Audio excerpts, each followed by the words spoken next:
All right, we're going to go ahead and get started. First of all, welcome to the Tuesday Beginner Series, which we're holding on a Monday this week. Surprise! The reason we're doing that is I'm going to be traveling to Texas tomorrow and didn't want to chance not being able to do a video for you in case I get delayed anywhere along the way.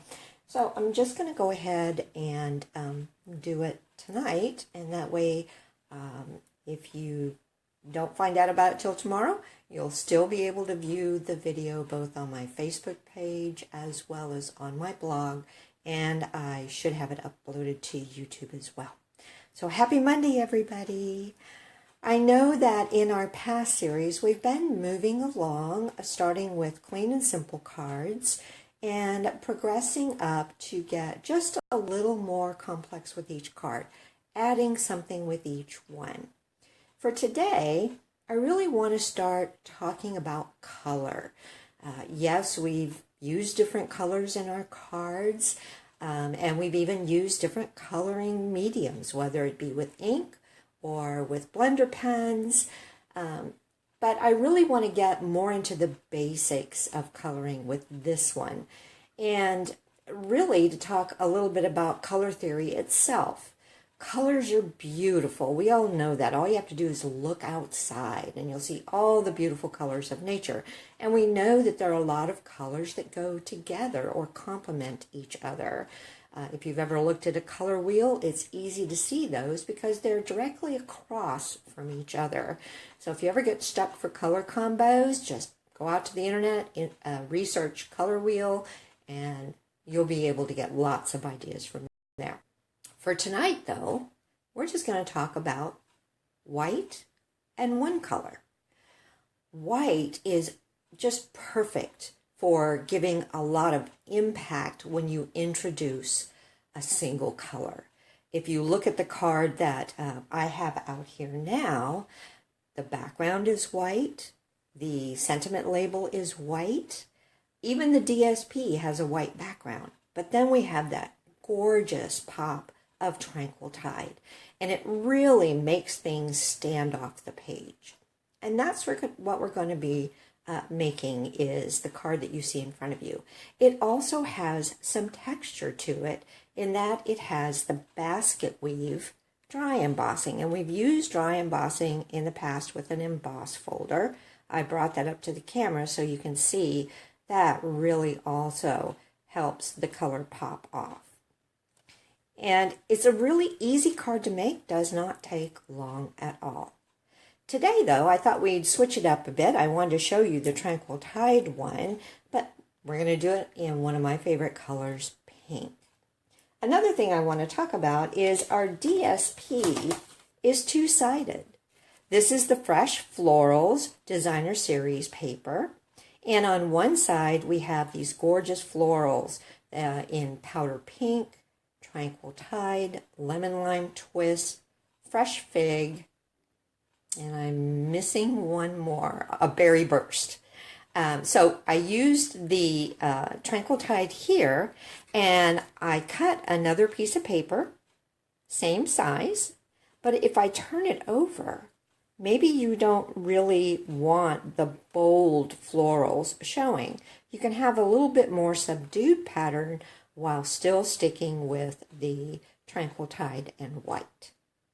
So don't be afraid to play around not only with your color, but also with the pattern.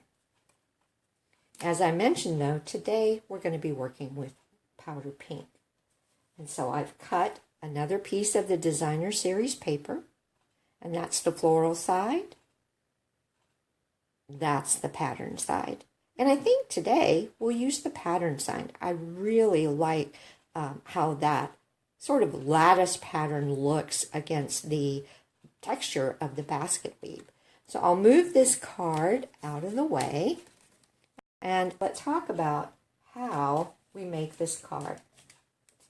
You're going to start with a card base. It's my standard 4 1/4 by 11, scored and folded at 5 1/2 for a top fold card.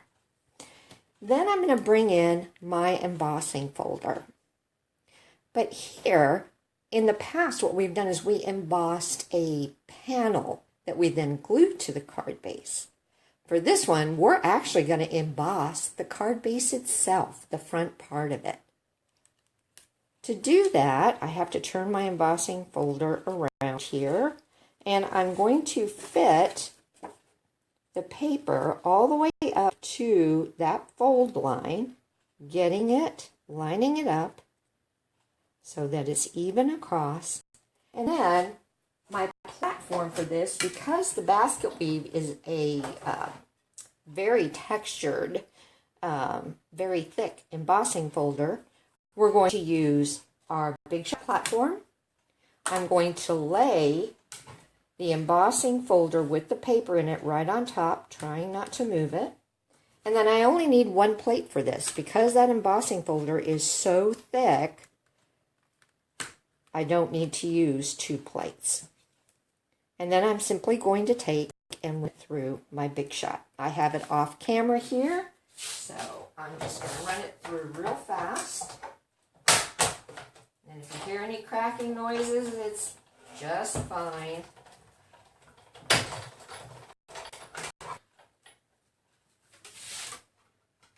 So I'll bring this back. I took the plate off, remove that piece, put these back so I don't lose them. And now I'm going to take out the card base from the embossing folder, and as you can see, it texturized it beautifully. I already had it creased, and this is what it looks like on the inside, and I actually really like the deboss side as well. Gives a little more interest to the inside of your card. All right, next step is we're going to take our designer series paper and we're going to glue it flat down onto the card base. Before I do that though, because we don't have a separate panel that we're working with, and I want to lay a piece of ribbon on here, if I just did it like this when I wrapped it around, that would show on the inside of the card, and I don't want that. So what I'm going to do is just adhere it directly to the DSP paper and tuck it around underneath that. And I'm going to use my fast fuse, make sure it's ready, and just lay a line of fast fuse down. This refill's a little persnickety, but I think we'll get it here. Come on. A light touch is the key with this. All right. And once I have that down, and you'll notice I did it on the front piece because I said we were going to use that lattice looking pattern. Just going to line the ribbon up with the top, and because I put that fast fuse down, it sticks. Now I'll turn it over and just put a couple of little bits of fast fuse on the back so that my ribbon has something to hold on to. And you just want to make sure that your ribbon tucks nicely without going over the top. And there you have it.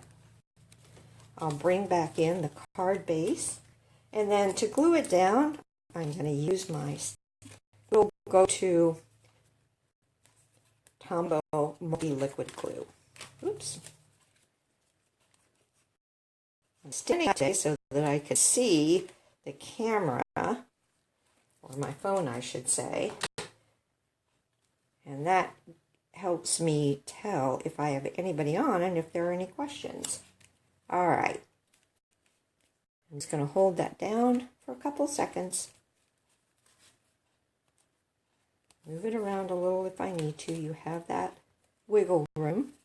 And that, so far, is what our front panel looks like. All right, now we move on to the sentiment. So I'll move this out of the way. And I went ahead and cut a sentiment panel using the lots of labels. I really like the decorative edge that it gives it. And this is a very versatile die set because you can either use it this way on your cards, but in our case, we're going to go ahead and use it in the vertical position. The ink we're going to be using is our powder pink, so I'll get that all ready. I would normally do this on my Stamparatus, but I've already packed it away for the trip, so I just brought out my handy dandy blocks. I'm going to go ahead and ink it up. Make sure I've got a good layer of ink on it. I probably need to re-ink my pad soon. And then push that out of the way. I'm going to move this so I can get my head to where I can see. And this sentiment says, life is a beautiful thing, and it's from the Colorful Seasons stamp set. I just love the thought behind this, because life, especially during the spring, to me, is definitely a beautiful thing. And there we have our sentiment. And because I had some room at the top and the bottom, I went ahead and pulled out the flower stamp from Colorful Seasons, so the same stamp set. And I'm going to stamp that up here at the top.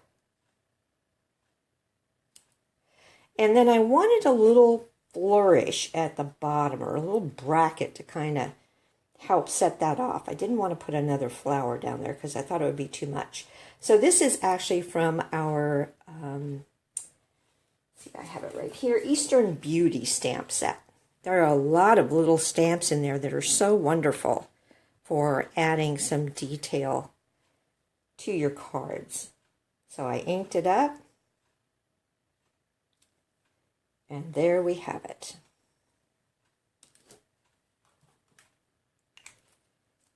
I did want to embellish it a little bit, so I brought out my rhinestone accents, rhinestone basic jewels. Just going to use one or two of them and get them out of the package. There we go. And use my pokey tool to pick one up. And I put one right here in the center of the flourish. I could also put one in the center of the flower. What do you think? I think I like that. I'll put one right there as well. And because I like to do things in threes, when we attach this to the card, I will probably also put a third one somewhere on the card base itself. So that looks pretty. And if I hold it up, you can see, we're going to pop this up on dimensionals. I really like it, but it stands out well against the pink at the bottom. It gets a little lost against the white at the top.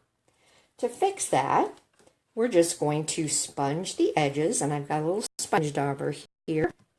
Pick up some of my powder pink ink, and then just lightly run this down the edges. I really like this technique if you're not going to put an additional colored mat behind it. Oftentimes this is just enough to give you that pop you need. Just finish up with the top here. And you certainly can go back, and if you want a little more color in a certain place, just keep sponging. You can get it as light or as dark as you like. I think I like that. So we'll go ahead and put our ink away. And as I mentioned, we're going to go ahead and pop this up with a couple of dimensionals. Now, because I have ribbon here, I'm not going to put dimensionals in the center of the sentiment panel, because then it would kind of bump up in the center rather than lay flat on it. So I'm just going to put 3 at the top and another 3 at the bottom. And that will give me plenty of support. All right. If you ever can't get the backings off your dimensionals, I find if you give them a good press in the middle, that often helps to release the backing.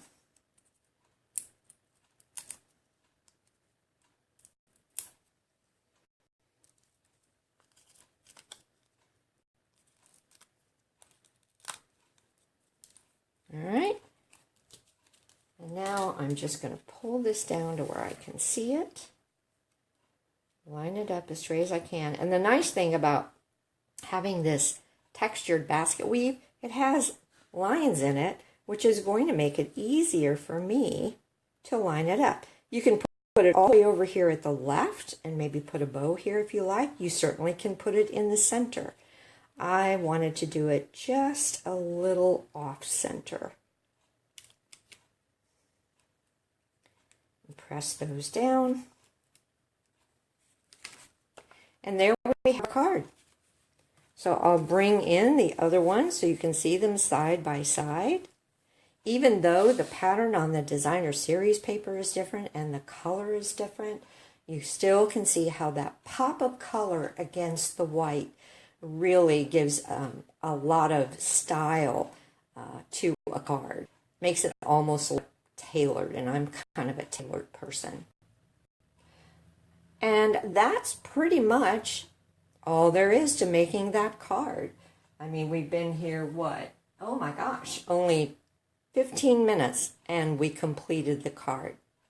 Maybe you need one as you're running out the door to go to a dinner party or go to someone's birthday party. You certainly could use a different sentiment, a happy birthday sentiment.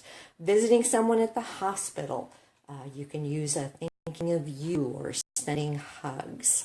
Lots of different options for making this into just about any kind of card you want. And we also have a lot of designer series paper.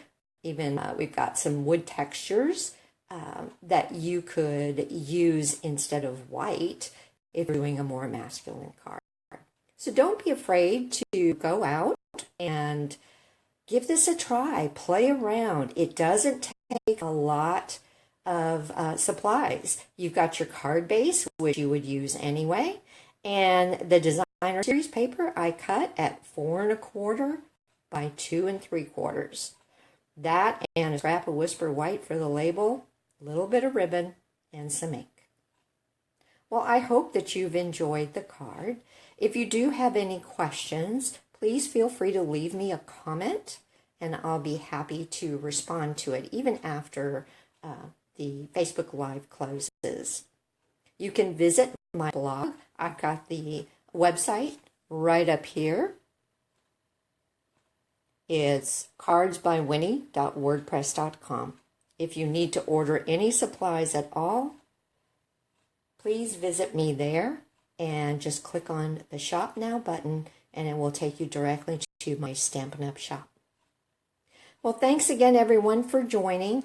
We will resume at our regularly scheduled date and time. So next Tuesday at 8 o'clock will be our next beginner series. And we're going to talk about paper pumpkin. There's some beautiful colors in this month's paper pumpkin. So I'll talk to you then. Thanks, everybody. Have a great rest of the week. Bye-bye now.